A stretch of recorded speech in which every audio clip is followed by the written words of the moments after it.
대강절 이제 마지막 주간으로 들어갑니다. 오늘 성탄절 말씀을 해야 되는데 이제 한 열흘 두고 매일 성탄절 것만 할 거거든요. 목사님들이 가장이 이때가 좀 실력이 딸릴 때입니다. 오늘 그래서 말씀에 대해서 그리고 꼭 연말이 되기 전에 말씀이 하나님의 말씀이 얼마나 중요한가 우리가 그것을 절대 무시하고 멀리할 수 없다는 것을 또 저도 여러분도 다시 한번 각인시켜서 오늘 이 말씀을 듣겠습니다. 내 인생의 등불과 빛은 무엇인가? 뭐죠? 하나님 말씀이죠. 사람들은 우리 인생을 길에 비유해서 인생길이라고 합니다. 인생길 걸어간다, 나그네 길 걸어간다 그렇게 표현을 하죠. 그것도 그냥 길을 걸어가는 것이 아니고 어두운 밤길을 가는 것과 같습니다.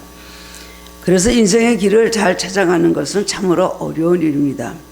근데 세상의 길은 갔다가도 잘못 갔고 나면 돌아서서 나올 수도 있는데 인생은 단 한 번뿐이기 때문에 길을 한번 잘못 들었으면 인생이 휘게 되고 그리고 멸망의 낭떠러지로 떨어지게 됩니다. 우리가 하나님을 멀리하고 하나님을 모르는 삶으로 또 기회가 있어도 복음을 받아들이지 않는 사람들은 영원한 낭떠러지로 떨어지는 것입니다. 그러므로 실패 없는 삶을 살려면 우리 인생길을 비춰줄 등불이 꼭 필요한데 그 등불은 바로 하나님의 말씀, 그 성경입니다. 어두운 밤길을 걸어가는데 빛이 있어야 되죠. 등불이 있어야죠. 우리는 그걸 보고 갈 수가 있습니다. 오늘 본문 시편 119편은 바벨론 포로 후기의 성경 말씀을 삶의 빛과 등불로 삼았던 어떤 신실한 제사장이 기록한 것으로 알려져 있습니다. 누군지는 모르지만 이것은 어떤 신실한 제사장이 썼다고 그렇게 하고 있습니다. 오늘 읽은 본문 말씀 중 105절을 보면 주의 말씀은 내 발의 등이요 내 길의 빛이니이다 라고 했습니다. 아멘이죠. 이 말씀보다 더 은혜롭고 또 우리에게 확신을 주는 확실한 진리가 어디 있습니까? 이런 고백과 함께 인생길을 걸어가는 사람은 반드시 방황하지 않고 승리하는 삶을 살 수가 있습니다. 왜냐하면 길을 잘 따라가기 때문에 그렇습니다. 목적지에 잘 도착할 수 있기 때문에 그렇습니다. 말씀을 따라 사는 사람은 하나님께서 동행해 주시고 책임져 주십니다. 오늘 본문의 말씀을 통해서 성경 말씀의 중요성을 깨닫고 함께 은혜를 나누기를 원합니다. 그리고 소홀하기 쉬운 말씀 생활, 소홀하기 쉬운 또 여러 가지 우리의 묵상 생활에 대해서 다시 한번 우리 것을 중요성을 깨닫고 말씀을 가까이 하는 삶을 살아야 되겠습니다. 첫 번째로는 말씀의 중요성을 우리가 알아야 됩니다. 본문 119편은요 신구약 성경을 합쳐서 정하운 가운데 위치했습니다. 제가 찾아봤는데요 조금 페이지가 한 20-30페이지 정도 차이는 있지만 우리 신구약을 합한 그 모든 페이지의 정중간에 119편이 있어요. 왜 그렇게 됐을까요? 하나님 말씀이 그렇게 중요하다는 것을 우리에게 가르쳐 주는 것이죠. 시편 119편은 성경에서 가장 긴 장으로 무려 176절이나 됩니다. 얼마나 깁니까? 하루에 다 새벽기도 하는 교회들은 하루에 다 못 읽어요. 나눠서 읽어야 됩니다. 그 주제는 하나님 말씀에 대한 찬양과 열정을 고백하고 있습니다.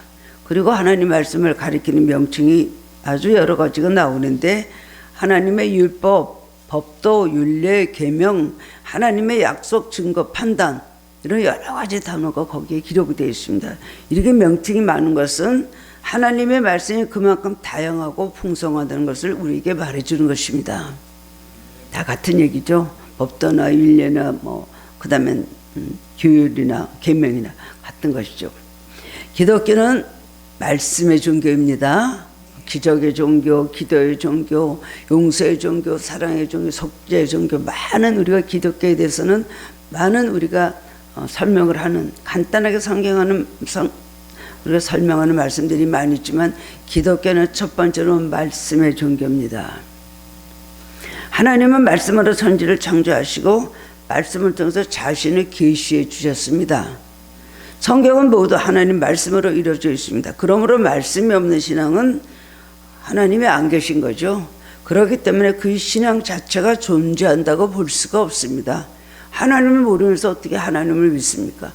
이 성경의 역사를 모르면서 어떻게 예수를 믿을 수가 있습니까? 처음 믿음이 생기는 것도 말씀을 통해서이고 신앙생활을 해나가는 과정도 우리가 믿고 있는 말씀을 인도하는 대로 우리는 되는 것입니다. 로마서 10장 17절에 보면 그러므로 믿음은 들음에서 나며 들음은 그리스도의 말씀으로 말미암았느니라. 아주 사도 바울이 굉장히 중요한 고백이라고 할 수가 있죠. 그 다음에 베드로전서 1장 23절에서도 보면 너희가 거듭난 것은 썩어질 씨로 된 것이 아니요 썩지 아니할 씨로 된 것이니 살아있고 항상 있는 하나님의 말씀으로 되었느니라. 우리가 거듭난 것도 하나님 말씀으로 된 것이에요. 우리가 신앙생활을 얼마나 잘할 수 있느냐, 그리고 인생을 얼마나 믿음으로 승리할 수 있느냐 하는 것은 하나님 말씀이 그 삶에 얼마나 자리 잡고 있으며 그 말씀을 삶에 얼마나 잘 활용하고 있는가, 적용하고 있는가, 이것을 우리는 알 수가 있습니다. 말씀이 이렇게 중요한 것입니다.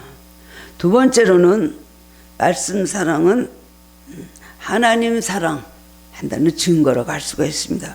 성경 말씀을 가까이 하고 사랑하는 것은 하나님을 사랑하는 증거입니다. 성경을 멀리하고 성경에 관심이 없고 아무리 성경을 말씀을 들어도 듣지 않으려고 하는 건 하나님 자체를 무시하고 안 듣는 것이에요. 죄인된 우리는 거룩하신 하나님을 뵐 수가 없는 존재들입니다. 그렇기 때문에 하나님은 우리가 하나님 뵐 수는 없지만 하나님께서는 우리와의 모든 관계에 있어서 우리에게 말씀을 통해서 자신을 나타내시기 때문에 우리가 하나님을 사랑한다면 당연히 하나님 말씀을 사랑하고 가까이 하게 되는 것입니다. 말씀의 은혜를 받고 말씀에 그립고 말씀에 자꾸만 목이 타고 말씀을 사모하게 그렇게 되는 거예요. 무슨 일만 있으면 또 말씀을 생각하고 그 말씀으로 위로를 받고 그렇게 우리 안에서 생명의 역사가 움직여야 되는 것입니다. 눈에 보이지 않는 하나님을 입술로 사랑하느라 하면서도 그 다음에 말씀을 무시하고 말씀에 대해서 아무 감동과 찔림이 없고 무감각하다면 하나님께 대한 신앙과 사랑의 복은 거짓인 것입니다. 말씀에 대해 관심이 없고 말씀을 들어도 깨달으려고 하지도 않고 말씀을 아주 무시하는 사람들이 있어요. 하나님께 주신 말씀을 건성으로 듣습니다. 자기가 골라서 듣고요. 그런 거는 맞지 않는 얘기다. 현 시대에 맞지 않는 얘기다. 나에겐 맞지 않는 얘기다. 그리고 필요 없다 그러고 자기가 필요한 것만 말씀을 골라서 그거 가지고 붙잡고 기도하는 사람들이 있습니다. 그것은 잘못된 신앙입니다. 우리가 말씀을 사랑하는 건 하나님을 사랑하는 바로 그 나타나는 증거로 갈 수가 있거든요. 그걸 보면 압니다.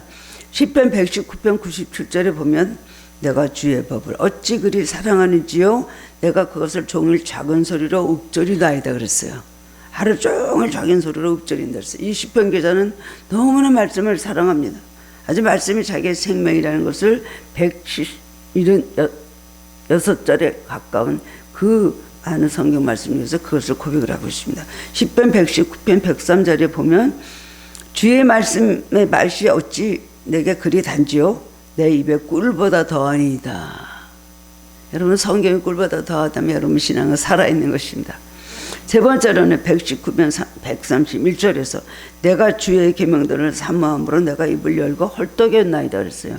헐떡헐떡 하다는 거 얼마나 사모하는지 목마른 사슴이 신임을 탔듯 하나님의 말씀을 우리가 헐떡거린다는 거예요.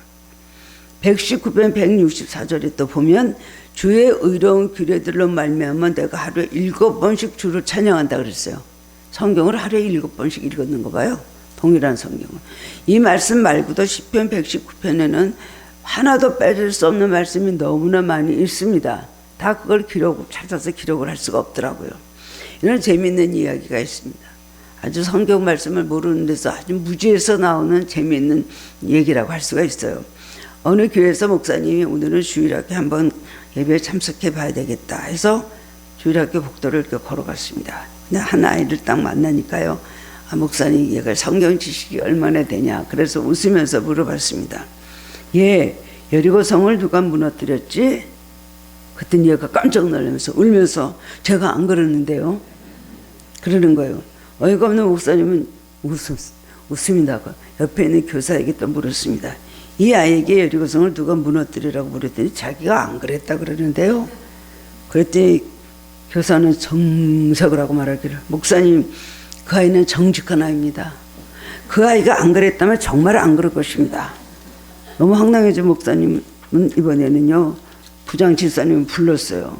아니 여리고성 누가 무너뜨렸냐고 하니까 자기가 안 그랬다고 울고 나가고 교사에게 말하니까 걔는 정직한 애를 그리지 않았을 거라 그러고 이게 도대체 무슨 일입니까? 그랬더니 부장 집사님 말하기를 누가 그랬는지 그게 중요한 게 아니고 기왕에 무너진 거 교회 예산을 들여서 다시 수리하면 되지 않습니까? 그랬다는 거예요. 이거는 지어낸 얘기겠죠. 근데 많은 크리스찬들이 성경에 대해서 이렇게 무지하다는 것을 풍자한 이야기인 것 같습니다. 요즘 그래도 성경 공부, 성경 교육 참 많이 해요. 제가 어렸을 때는 그렇게 그 교회들이 모든 시스템이 잘 돼 있거나 체계가 잡히지 않고 교육 프로그램이 정확하지가 않았잖아요. 그래서 할머니들이 특히 예수를 믿기 시작하면 처음에는 이제 기복적인 신앙으로 우리 아들 돈 잘 벌게 해주십시오. 나가 먹고 살게 해주십시오. 맨날 그걸 구하다가 신앙이 그래서 예수를 믿는 사람들이 많이 있으니까 참으로 무식한 할머니들이 많았어요. 근데 그 김형석 교수님이 그렇게 얘기를 하면서 그때 예수를 믿으면 말씀을 알고 믿어야지. 여러분에서 누가 돌아가 주셨습니까? 그러니까 예수님이 돌아가셔서 똑바로 알고 있는 겁니다. 근데 제가 아는 어떤 할머니가 있었는데 그 할머니는 매일 그 집에서 고양이를 기르는데 고양이를 갖고 맨날 고양이가 생선을 훔쳐가고 뭐를 훔쳐가고 하니까 화가 나니까 아이고 요놈의 고양이 너 예수님만 아니면 너 죽었다 맨날 그러는 거예요. 그래서 목사님이 자꾸 그거 보고 나중에 아니 왜 고양이가 예수님만 아니면 고양이를 가만 안 둔다고 그렇게 말합니까? 그랬더니 예수님의 고양이 아닙니까? 옛날에 고양이란 말이 한자로요 어린 양이라는 뜻이었는데 날 구속하신 고양개 이런 찬송들이 좀 많이 있었어요 옛날에. 그랬더니 예수님이 고양이인 줄 알고 고양이니까 안 때리는 거예요. 그 다음에 어떤 할머니는 매일 그냥 죄를 회개하고 울고 해요. 왜 우세요? 하니까 그저 우리 며느리를 위해서 기도합니다. 그랬더니 왜 며느리를 위해서 이렇게 울면서 기도하십니까? 그랬더니 아니 우리 며느리 죄 때문에 예수님 돌아가신 것 아닙니까? 그게 무슨 말씀이십니까? 우리 며느리가 맨날 아침 저녁으로 울면서 예수님 내 죄 때문에 돌아가셨다고 울기 때문에 예수님 돌아가신 건 저 며느리 죄 때문이라는 거예요. 진짜로 있었던 얘기예요. 얼마나 웃습니까? 그렇기 때문에 무턱대고 믿어서 또 기적이 일어난 경우도 많이 있더라고요. 오늘 그렇습니다. 우리가 성경에 대해서 무지하면서 예수님을 잘 알 수 없습니다. 우선 말씀을 알아야 되고 말씀의 중요성을 알 때 우리 신앙이 시작이 되고 말씀을 통해서 우리 신앙이 성장이 되고 많은 걸 깨닫고 성령의 역사를 체험할 수가 있는 것입니다. 재미난 얘기 또 하나 해드리겠습니다. 어느 주일학교 교사가 매주일 성경 인물에 대해서 하나씩 가르쳤는데요. 지난주에는 기드온에 대해서 가르쳤어요. 그 다음 주에 기드온에 대해서 복습하는 마음으로 아이들에게 이렇게 질문했습니다. 얘들아 지난주일 누구에 대해서 배웠지? 아는 사람 말해봐요. 아무도 손을 들지 않아요. 그러니까 다시 힌트를 주면서 나팔, 횃불, 항아리 갖고 전쟁터에 나간 사람이야. 그래도 대답이 없습니다. 그러니까 양털 갖고 하나님 뜻을 시험한 사람인데 누구지?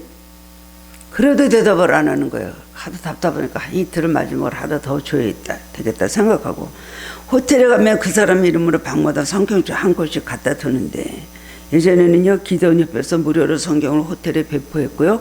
특히 미국 가면은 그 하나씩 이렇게 성경에 호텔에 가면 성경을 하나씩 이렇게 탁자에 놓아뒀더라고요. 그랬더니 한 아이가 이제 알았다는 듯이 손을 드는 거예요. 야 목사님, 응? 선생님 반가워가지고 그 아이가 누군지 말해봐. 그랬더니 그 아이가 뭐라는 줄 아세요? 힐튼이요. 힐튼 호텔인가 힐튼이라는 거죠. 우리가 정말 하나님을 사랑한다면 우리의 신앙이 진실하다면 하나님 말씀을 성경을 가까이 하고 그것이 바로 사랑하는 길입니다. 세상 지식 아무리 많아도 성경을 멀리하는 사람은 지혜가 없습니다. 헛똑똑이죠. 헛똑똑. 지식 아무리 많아도 하나님을 아는 지식과 지혜가 없으면 헛똑똑이에요. 아무 소용이 없습니다. 무식해도 예수 잘 믿는 사람이 알고 있는 지혜와 그 다음에 유식하고 많은 걸 알아도 하나님을 모르는 사람하고 대화를 안 해보면 전혀 다릅니다. 아무것도 모르는 바로 백지라고 할 수가 있습니다. 그런 사람은 신앙생활에서 하나님의 역사를 체험할 수 없고 인생에서도 성공을 이룰 수 없습니다.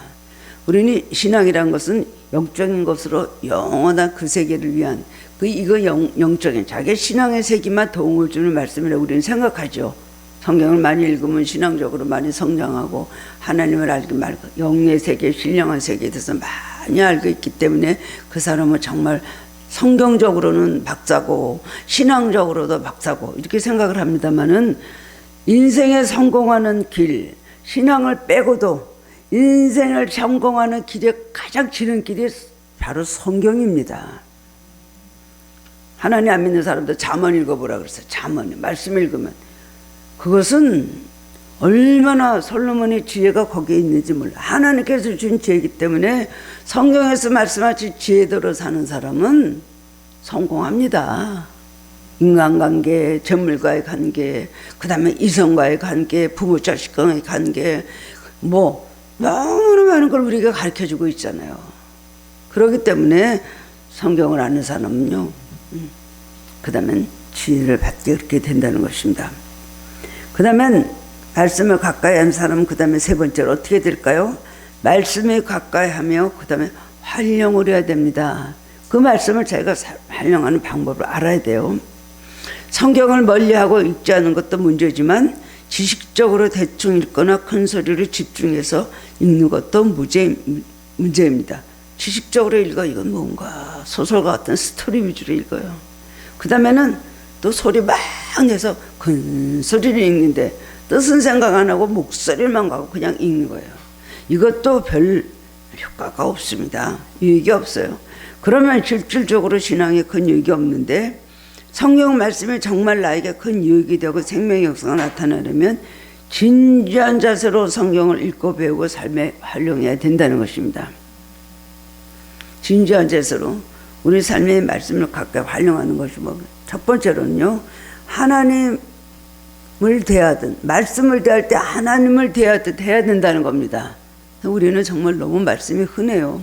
곳곳에 그저 식당만 가도 표구해가지고 액자에다가 성경 말씀을 걸어놔죠. 딱 이렇게 보면은 너무나 많이 알고 있는데 그렇기 때문에 흔해서 그럴까요? 별로 말씀에 대한 아는 것이 없어서 그렇게 하나님 대하듯 하지 않습니다. 저희 아버님은 성경을 위에서 이렇게 성경 위로 이렇게 건너가거나 성경을 밟거나 그러면 굉장하다는 치셨습니다. 모두 책도 굉장히 아끼셔서 정말 책을 너무너무 아끼셨고 사랑하셨는데 더구나 성경에 대해서는요 엄청나게 엄하셨어요. 다른 거 야단 안 치셔도 성경을 어떻게 건너뛰고 위로 걸어 다녀 성경을 밟아 겉으로 보면 무슨 종인데 그냥 인쇄된 종이일 뿐인데 라고 생각하지만 아버님의 그 성경에 대한 굉장히 그 성경을 사모하고 하나님 말씀이라는 그런 두려움이 있었기 때문에 성경책에 대해서도 그런 모습이 나온 거예요. 우리는 무엇보다도 성경 말씀을 대하는 태도가 중요합니다. 말씀을 대하는 태도가 잘못되면 성경이 내 삶에 힘이 되지 않습니다. 성경 말씀을 혼자 읽을 때나 혹은 설교자, 예배 때 목사님이나 아니면 공동체에서 또 리더들이 읽고 가르치죠. 그럴 때 마치 하나님의 옆에 와 계시는 것처럼 정성껏 말씀을 대해야 된다는 것입니다. 그 자세부터 나타나는 거예요. 성경에 대해서 너무 무지하죠. 성격책 위에 옛날에 재미난 얘기로 이런 얘기 하면 전 그러죠. 예전에 그랬어요. 50년대 성경책을 요광에 덮었다 그래요. 그런 사람도 있었어요. 그러면 그냥 올려놨다가 언제 뻔하게 앉았다 주일날 되면 그거 가져가고 그냥 들고 갔다가 지금은 성경기도 안 갖고 다니는 현리하게 그렇게 사는 세상이 됐지만 이런 것들이 달라졌다 해도 여러분은 성경 말씀을 하나님 말씀 해야 돼요. 우리의 모든 영적으로 신앙적으로 마음으로 이 책 자체가 이게 무슨 인쇄된 책 자체가 우리에게 우상이 아니라 그 속에 있는 말씀은 이런 하나님 말씀이라는 소중함을 여러분들이 깨닫는다면 하나님 대하듯 할 수가 있는 것입니다. 사도행전 10장에 가보면 가이사랴의 백부장이 된 고넬료의 이야기가 나옵니다. 고넬료는 굉장히 유대교를 믿는 이방의 백부장이었어요. 이방 로마 군인이었습니다. 그런데도 유대교를 받아들여서 너무나 유대교를 잘 믿었어요. 온 가족이 더불어 하나님을 경외하며 백성들을 많이 구제하며 항상 기도하는 생활을 했다 그랬습니다. 그러는데 어느 날 천사가 고넬료가 기도하고 있는데 천사가 찾아왔어요. 고넬료야. 그랬더니 말하기를 너 저기 요바에 가서 베드로를 초청해 와라. 그렇게 가르쳐 줍니다. 그 당시에는요, 유다인들은 선면의식이 강했기 때문에 이방인들에게 복음을 전해주고, 더구나 나중에 보면 고넬료에게 베드로가 찾아가서 성령의 마가다르바인 성녀가 그 집에서 나타났잖아요. 이걸 보고 사람들이 굉장히 많이 놀랐습니다. 베드로도 그런 유대인식 고정관념을 가지고 있었는데요. 하나님께서 그 환상으로 자꾸 보여주셔서 이게 뭔가 하고 있는데, 그 다음에는 고넬료가 이제 그 천사가 나타나서 하신 말을 지시를 듣고 사람을 그 요바에 가서, 요바는 그 가까운 도시였거든. 옆에 있는 가이사랴, 거기 가가지고요, 가서 이제 요바에 있는 시몬 베드로를 가서 찾아보니까 그 집에 와 있는 거예요. 그러니까 우리 주인님이 기도하시는데 천사가 와서 이렇게 해서 당신을 모시고 오라고 초청하라 그래서 이렇게 모시러 왔습니다.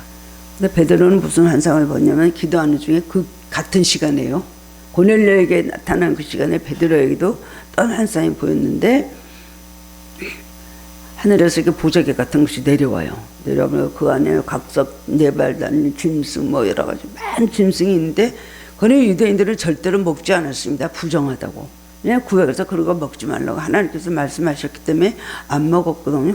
그게 내려오더니 잡아 먹어라, 받아 먹어라. 그러니까 전 이런 걸 먹어본 적이 없습니다. 전 이런 거 안 먹습니다. 그냥 쑥 올라가더니 하나님이 깨끗하다 하는 걸 너가 속되다 하지 말라.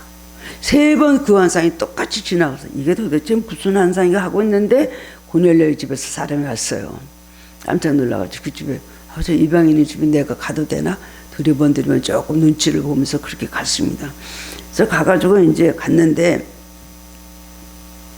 집에서는 친척과 가까운 친구들을 다 모아놓고 베드로를 기다렸다 그랬습니다.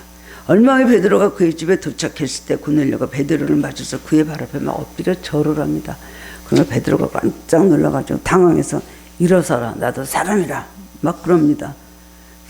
사도행전 10장 33절에 보면 고넬료가 베드로에게 내가 곧 당신에게 사람을 보내었더니 오셨으니 잘하였나이다.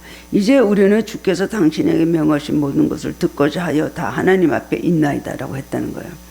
그는 베드로를 통해서 말씀을 받지만 그 말씀이 하나님부터로 온 것을 내가 압니다. 그리고 진지하게 그 말씀을 저희가 받겠습니다 라는 신앙의 고백을 한 거예요. 하나님 앞에 서 있다. 말씀은 앞에 서 있는 것은 하나님 앞에 서 있는 겁니다. 이것을 우리가 알아야 되는 것입니다. 그래서 자기 삶에 활용할 생각을 가져야 돼요. 하나님 대하되 되어야 된다고요. 말씀을. 두 번째로는 말씀을 묵상해야 됩니다. 성경 말씀 읽는 것, 듣는 것, 쓰는 것, 암송하는 것 다 좋습니다. 그런 방법으로는 성경을 다 읽고 있어요. 그런데 중요한 것은 묵상하라는 것입니다. 묵상. 그냥 읽는 것, 쓰는 것, 뭐 듣는 것, 컨설이라는 것, 뭐 요즘 뭐 필사도 많이 하죠. 다 중요해. 읽어야 되고요, 써야 되고요, 암송해야 되고요, 들어야 되고요. 다 말씀에 대해서 그런 자세를 가져야 되는데 그 말씀은 내 마음에 들어와서 묵상하고 내 마음에 알아 새겨야 될 때 능력이 있는 것입니다. 필사 많이 한 분들이 있어요. 예전에는 필사도 많이 했어요. 그리고 또 뭐 통독도 많이 하고 뭐 우리도 이제 이달 말에는 마지막 주에는 통독하신 분들 우리도 이제 표창단 예전에 통독도 굉장히 많이 했습니다. 코로나 지나고 나서 조금 이제 지춤해졌는데 그래서 엄청 많이 했던 통독들을 많이 해서 상들도 많이 주면서 제가 생각하기에는 성경 말씀은 당연한 건데 성경만 읽었다고 상을 줘? 다 그렇지만 이 세상에서도 상을 주시는 것은 사실 어떻게 보면 상 받을 일이 아닌데 우리는 다 상을 받고 있습니다. 출근, 전도, 당연히를 하는데도 당연하려는데도 상을 받는 것입니다. 묵상하는 것, 묵상을 거치지 않고 그냥 지나가면 큰 유익이 없습니다. 성경을 10번, 20번 통독을 하면 뭐합니까? 아무리 머릿속에 잘 외우면 뭐합니까? 몇 장 몇 절이 있고 몇 장 몇 절이 몇 장. 그 말씀이 내 안에 들어서 능력이 되고 생명이 되지 않으면 소용이 없는 거예요. 말씀은 머리에서 말씀은 뭐 아는 것으로 끝나는 게 아니에요. 말씀은 내 안에서 생명의 역사로, 하나님의 역사로 일어나서 살아서 움직이는 것이 말씀의 역사입니다. 그 말씀이 귀에 들어왔으면 가슴으로 들어야 돼요. 눈으로 읽었으면 가슴으로 들어야 돼요. 이것이 얼마나 중요한지 모릅니다. 성경 말씀은 모든 사람들에게 주시는 일반적이고 공통되는 똑같은 말씀이죠. 로고스의 말씀 누구에게나 주십니다. 예수 믿기 시작하면 성경을 하나씩 탁 사게 돼요. 그 말씀 내 것이 되는 거예요. 누구에게든지 주시는 하나님의 말씀, 로고스 말씀. 그것을, 그런데 그 말씀 처음부터 끝까지 다 내 말씀을 알 수 있습니까? 그 많은 말씀 중에 어떻게 하라는, 상반되는 말씀이 얼마나 많이 있는데요. 어느 때는 하라, 어떨 때는 하지 마라, 그 다음에는 주라, 뭐 어떨 때는 뭐 받으라. 너무나 많은 말씀이 정반대의 말씀이 있죠. 행하라, 아니면 기다리라.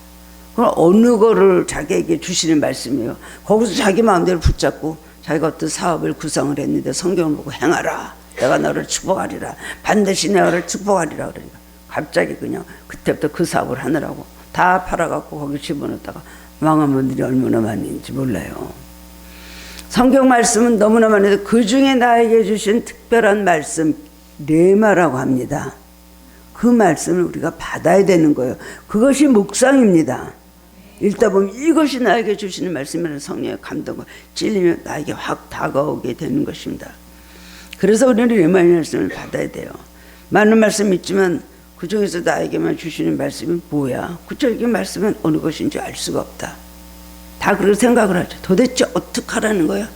그러니까 이제 정반대로 생각을 할 때가 많이 있죠. 그 다음에는 말씀을 이렇게 읽을 때 그냥 어떤 사람은 성경을 한번 하나님께서 저에게 말씀을 주시기를 원하면 책을 펼 때는 이 말씀을 주십시오. 다 퀴즈를 하는 거예요. 그런 말씀 많이, 어떤 사람이 그래갖고 착 성경을 펼쳤는데 가로운 유다가 나가서 목매달아 죽으니라.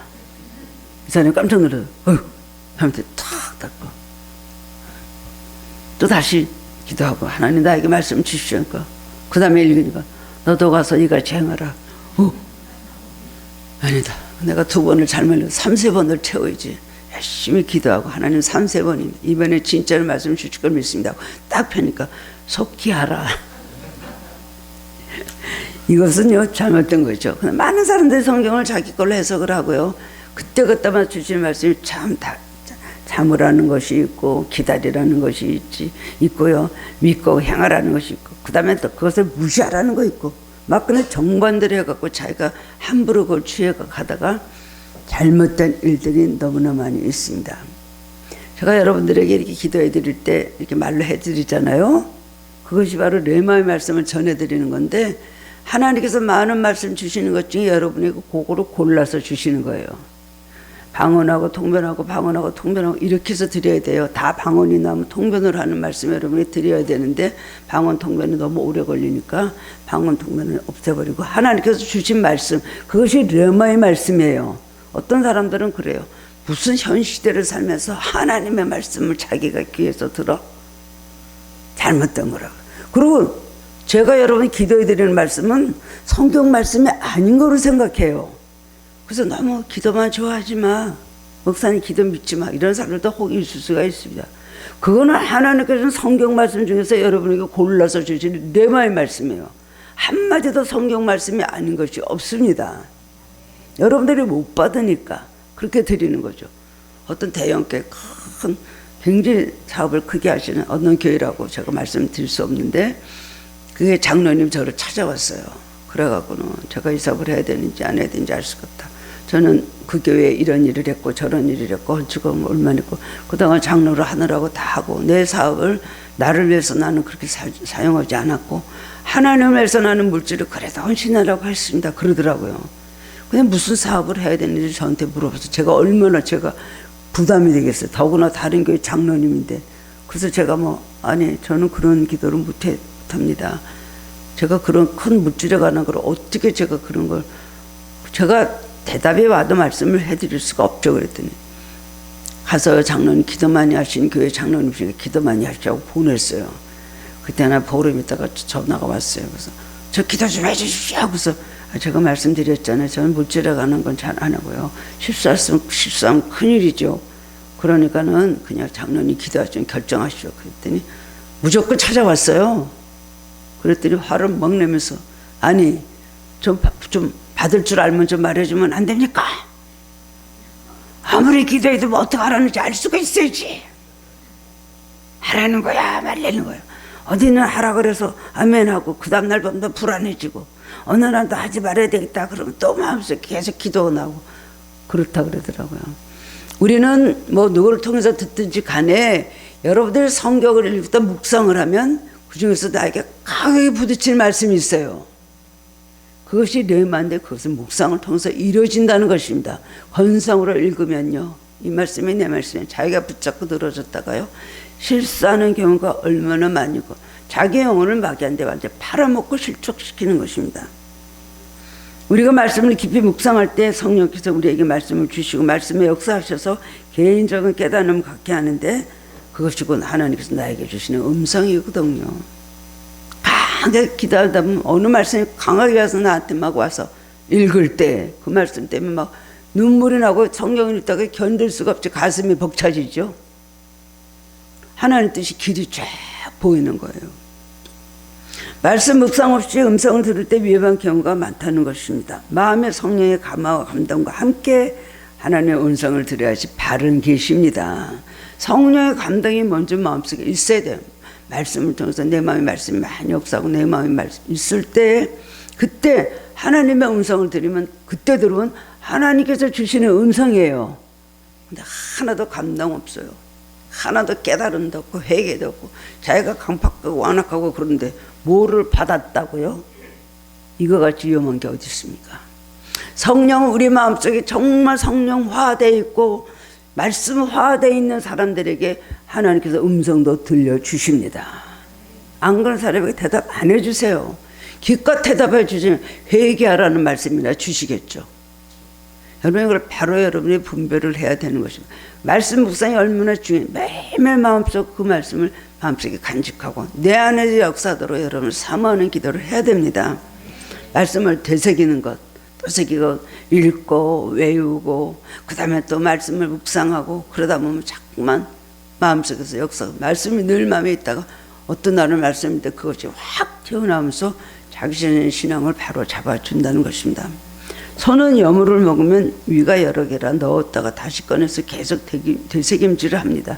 되새김질의 대표인 것이 바로 소죠. 아까 먹었는데 하루 종일 먹고 있잖아요. 풀만 먹는데도 크기가 큰 이유는 되새김질로 영양분을 충분히 섭취하는데 그 비결이 있다는 거예요. 천천히 또 먹고 나서는 또 되새김질하세요. 우리도 말씀을 들으면 그때 또 여러분 자꾸 말씀을 읽고 또 말씀을 또 다시 한번 묵상할 때 전혀 다른 뜻으로 깨닫게 될 때가 많이 있습니다. 한 가지 말씀에도 그때마다 그 말씀에 주시는 의미가 다르잖아요. 그런 거 체험하셨죠? 그래서 주일날 이제 여러분들 설교 듣고 집에 가서 영상 설교를 다시 들으면 그 말씀이 아까 들은 거하고 또 다른 의미로 나한테 온다는 거예요. 이런 말씀하시는 분들이 많이 있어요. 그 다음에 또 여러분들이 기도의 말씀을 듣고 나서 들을 때는 그랬는데 또 다른 의미로 받아들였는데 가서 또 그걸 녹음을 해갖고 와서 다시 들을 때 그 말씀이 나한테 주는 의미가 또 다른 의미, 여러 가지 의미가 다시 돼서 돌아온다는 거예요. 하나님 말씀은 정말 능력이 있습니다. 우리 예수 믿어도 어떤 때는 그 말씀 그렇게 알고 있던 말씀 어떤 때는 전혀 다른 각도의 의미로 나에게 다가올 때가 있어요. 어머, 이 말씀에 그런 뜻이 있었어? 이 말씀에 그런 뜻이 있었어? 깜짝 놀라고 자기를 그냥 무릎을 치게 되죠.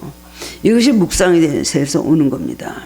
하나님 말씀도 한 번 듣고 지나치는 게 아니라 계속 생각하고 또 마음에 되새기는 것, 그것이 묵상 생활입니다. 그리고 그 말씀을 나의 삶과 연결시켜서 생각하는 것은 적용이라고 그래요. 적용. 우리 큐티책에 보면 말씀하고 그 다음에 나누는 시간, 그 다음에 적용하는 시간 있죠. 그래서 이 말씀이 나에게 할 때 내가 뭐를 깨달았냐 이런 걸 적용하는 그런 그 모든 큐티책들이 그렇게 적용한다는 그런 자리가 있습니다.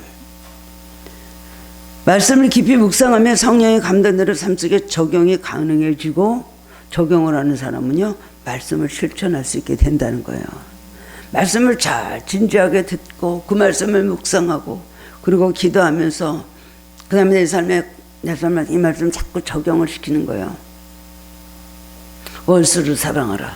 말씀 알고 있죠. 자꾸 읽다 보면요, 원수를 사랑하라.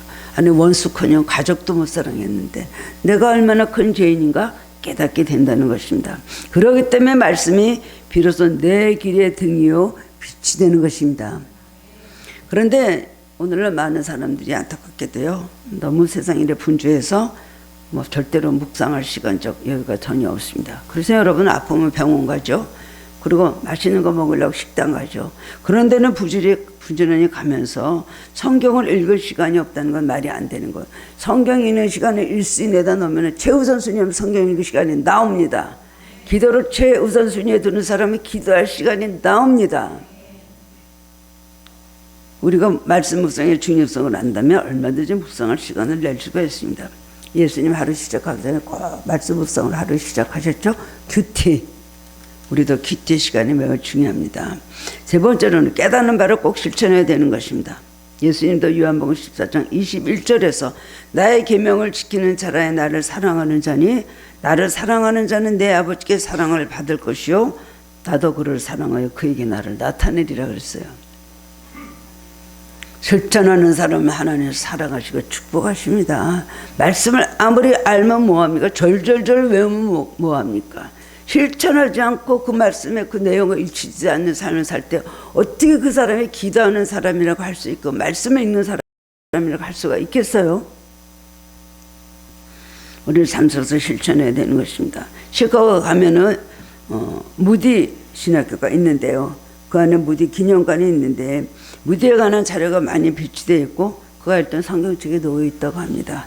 그런데 성경책 여백에 친필로 T 혹은 P 등으로 표시를 군데군데 해둔 걸 볼 수가 있는데 T는 tried, 실천해 보았다. P는 prove, 검증해 보았다. 말씀 앞에 다 그렇게 썼다는 거예요. 말씀마다 내가 이것은 실천해 보았는데 그리고 검증, 그렇게 되더라. 그랬다는 것입니다. 시편 기자도 시편 199편을 시작하면서 1, 2절에서 행위가 온전하여 여호와의 율법을 따라 행하는 자들은 복이 있으며 여호와의 증거들을 지키고 전심으로 여호와를 구하는 자가 복이 있다고 실천을 강조했습니다. 말씀을 묵상하고 순종함으로 얻는 축복이 있으면 첫 번째 지혜를 얻습니다. 사람이 망하고 실패하는 이유 중 하나는 무지한 것입니다. 몰라서 그렇습니다. 사람의 지혜가 막히면 미련해져서 아무리 권면해도 말려도 안타깝게 손을 뿌리치고 갑니다. 지혜가 부족한 겁니다. 아무리 그렇게 하면 안 됩니다. 지금 당신이 잘못 가고 있어도 말을 해도 전혀 사탄에 확 잡혀 있으면요 빠져나오질 못해요. 왜 그런지 알아? 그분들의 내면을 들여다보면 말씀을 몰라요. 깊이가 없어요. 오랫동안 말씀에 확실히 깨달은가 자기 신앙과 체험과 생활과 말씀이 딱 접목이 되면 확실한 믿음이 들어갑니다. 체험만 해요. 현상적인 것으로 체험해요. 뜨겁다, 불이 왔다, 떨렸다, 음성을 들었다. 말씀 모르면요, 그거 다 소용이 없고 너무나 많은 리스크가 있다는 것입니다. 시편 119편 98절에 보면 주의 명이 항상 나와 함께하므로 그들이 나의 원수보다 지혜롭게 하나이다. 원수라는 건 뭐예요? 원수가 얼마나 많습니까? 지금 마귀죠. 그 다음에 그 조정을 받는 사람, 그 조정을 받는 환경, 그 조정을 받는 여러 가지 문제들 너무나 많습니다. 그런데 우리가 성경에서 지혜를 주시기 때문에 이 지혜를 가지고 우리는 그 원수들을 이길 수 있다는 것입니다. 뛰는 자 위에 나는 자가 있어요. 나는 자 위에는 뭐가 있는지 아세요? 그것은 말씀을 붙잡고 사람이 나는 자 위에 있는 사람입니다. 아무리 무식해도 그런 사람은 굉장히 지혜가 있고 능력이 있습니다. 두 번째로는 성결함을 얻게 됩니다. 사람이 망하는 것도 무지 때문이기도 하지만 죄악 때문이기도 합니다. 인생이 약해서 부족해서 망하는 게 아니라 악해서 망하는 것입니다. 많은 사람의 정직한 삶을 살려고 해도 인간은 본래 죄악했기 때문에 유혹에 끌려서 범죄하게 되고 무너지기가 아주 쉽습니다. 그러나 말씀에 그 마음이 있으면 절제가 되어서 죄악된 길로 빠지지 않습니다. 본문 101절 104절에 보면 내가 주의 말씀을 지키려고 발을 금하여 모든 악한 길로 가지 않겠다 그랬어요. 말씀을 지키려고 발을 금했다 그랬어요. 여러분, 말씀을 지키려고 발을 금하셔야 됩니다. 모든 걸 금할 줄 알아야 됩니다. 왜냐하면 말씀을 지켜야 하기 때문이에요. 다윗 왕은 그렇게 살았습니다. 주의 법도로 인하여 내가 명철게 되었으면 모든 거짓 행위를 미워합니다. 나의 거짓 행위를 말씀 통해서 미워해야 돼요. 그 거짓 행위를 계속 붙잡고 거기서 그냥 놓아주지 않고 즐기고 사는 사람들이 얼마나 많습니까? 말씀 통해서 우리는 성결에 지고 성결하면 우리 생활이 안전하게 되고 우리 인생이 승리하게 되는 것입니다. 그 다음에 형통한 삶을 살게 됩니다. 말씀을 통해서 지혜를 얻고 성결을 지키면 막히지 않는 형통의 복을 주십니다. 여호와서는 모세의 뒤를 이어서 200명의 이스라엘 민족을 이끌고 가나안으로 들어간 너무나 두렵고 그 다음에는 굉장히 불안했습니다. 그럴 때 하나님께서 오셔서 이 율법책을 내 입에서 떠나지 말게 하며 주야로 그것을 묵상하여 그 안에 기록된 대로 다 지켜 행하라. 그리하면 내 길이 평탄하게 될 것이며 내가 형통하리라 그랬습니다. 같은 대로 순종하는 사람들에게는 하나님의 형통한 복을 주십니다. 언제 어디서 무엇을 하든지 형통하는 복을 주시는 것입니다. 미국의 대통령 에브라함 링컨의 이야기 너무나 유명한 분이기 때문에 다시 한번 하게 되는데요. 그는 어린 시절 인디애나 지역 아주 가난한 학교조차 없는 시골 마을에 살았는데 어머니 낸치로부터 신앙과 기초지식을 잘 배우게 되었습니다. 그런데 안타깝게도 그가 11살이 됐을 때에 그 어머니가 세상을 떠나게 되었어요. 어머니가 세상 떠나기 전에 마지막 링컨의 손을 잡고 아들아, 너를 두고 먼저 아버지 집에 가게 됐단다. 그 어느 것도 내게 줄 게 없지만 내가 소중히 여겼던 이 성경책 한 권을 너에게 유일한 유산으로 준다. 그러면서 이 책을 인생의 보배로 삼고 그 교훈대로 살아라. 그러면 분명히 성공할 수 있고 다시 나를 천국에서 맞설 수 있을 거다. 그 유언으로 성경책 하나 주고 세상을 떠났어요. 링컨은 어머니 유언대로 성경을 읽어서 매일매일 결단을 한 것들이 여러 가지가 있는데 첫 번째로 나는 날마다 하나님 말씀 성경을 묵상하고 그 말씀을 실천할 것이다. 두 번째로 나는 나의 뜻이 아니라 하나님의 뜻에 순종할 것이다. 세 번째, 나는 도움을 베풀어 주시는 하나님께 날마다 겸손의 기도를 할 것이다. 네 번째, 나는 베풀어 주신 하나님의 은혜에 항상 감사할 것이다. 라고 결심을 하고 살았다는 겁니다. 그 삶을 말씀의 성경에서 나온 것이에요. 그래서 서약을 할 때 백악관에서 성경을 주니까 아니가 아니고 내 성경을 놓고 그 날가가 아닌 그 성경책을 손을 얹고 그가 대통령으로 선서를 했습니다. 지금 정보의 시대, 정말 홍수의 시대에 우리가 살고 있습니다. 그러나 그 많은 홍수와 같은 인터넷, 서적, 그 많은 매스컴, 거기 진리를 찾아볼 수 있을까요? 여러분 책 읽고 그 책대로 하지 마세요. 내비도 잘못 가르쳐줄 때가 있더구만요.